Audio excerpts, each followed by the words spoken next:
और अब बात विश्व कूटनीति के दी नरेंद्र मोदी शो की। दुनिया में युद्ध के बजते नगाड़ों के बीच प्रधानमंत्री मोदी की कूटनीति का खजान अध्याय अब शुरू हो चुका है। और इस बार ब्रिक्स में मोदी नीति की जीत कितनी बड़ी होने वाली है, इसका ट्रेलर भारत चीन एलओसी से आ गया है। 4 साल बाद पहली बार चीन एलओसी पर 2020 वाली स्थिति में वापस आने को तैयार हो गया है। रिपोर्ट देखिए।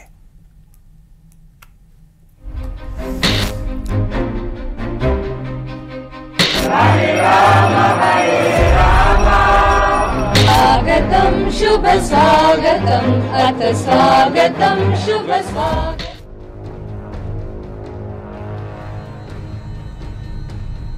प्रधानमंत्री नरेंद्र मोदी 2 दिनों के ब्रिक्स समिट के लिए इस वक्त कजान में हैं। पीएम मोदी के कजान पहुंचने पर भारतीय समुदाय ने एयरपोर्ट पर भव्य स्वागत किया। इस दौरान एक शानदार तस्वीर देखने को मिली।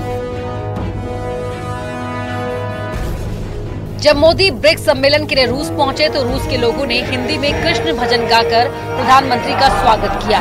इस दौरान रूसी नागरिक हाथ जोड़े खड़े रहे और इसके जवाब में प्रधानमंत्री मोदी भी हाथ जोड़े रहे।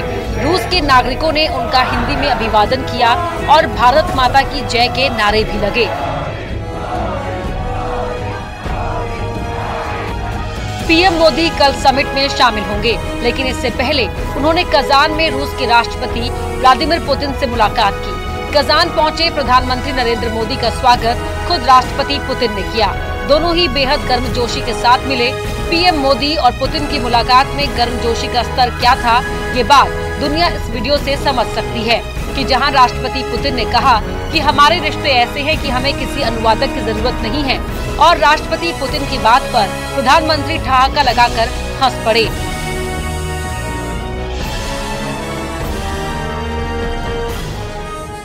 कुछ ही महीने पहले पीएम मोदी मॉस्को गए थे और राष्ट्रपति व्लादिमीर पुतिन ने उनका गर्मजोशी से स्वागत किया था।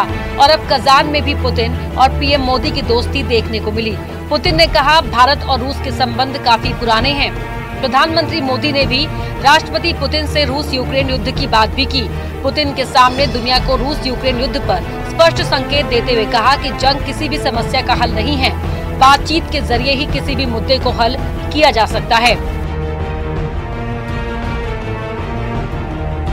ब्रिक्स समिट में पीएम मोदी की मुलाकात ईरान के राष्ट्रपति से भी हो सकती है।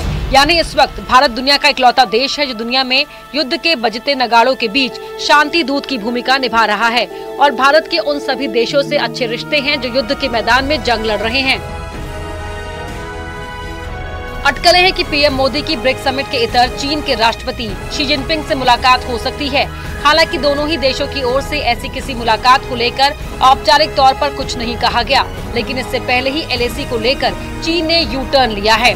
मोदी से शांतिपूर्ण वातावरण में मिलने के लिए चीन एलएसी पर पीछे हटने के लिए तैयार हो गया है। यानी चीन डेमचौक और डेप्सांग में उन जगहों से पीछे हटना शुरू कर देगा जो भारत चीन के सैन्य संघर्ष का कारण बनी थी। चीन की सेना का पीछे हटना भारत की बड़ी कूटनीतिक जीत है। Bureau report, news 18।